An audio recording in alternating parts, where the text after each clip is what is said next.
ఈ విధంగా ప్రతి అంశంలోనూ కూడా దగా చేస్తూ ప్రజల్ని మోసం చేస్తూ ఉన్న ఏకైక ప్రభుత్వం ఏదైనా ఉంది అంటే ఒక్క కూటమి ప్రభుత్వమే అని చెప్పేసి చెప్పచ్చు. దీనికంతా ఆయన చెప్పేవాడు బటన్ నొప్పేది ఏముంది, ముస్లాం కూడా ఒత్తుతుంది బటన్ అని చెప్పేసి. మళ్ళీ వద్దు ఈ ముసలోడు ఎందుకు ఒత్తలేకపోతున్నాడు,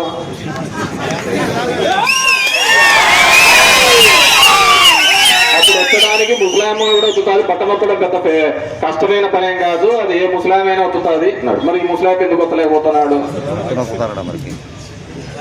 ఎన్ని హామీలు ఇచ్చినది, నోటి వచ్చినట్టు చెప్పుకుంటా పోయినాడు. యాక్చువల్గా నేను ఆ హామీల గురించి ఇప్పుడు సంవత్సరం తర్వాత నుంచి మాట్లాడాలా.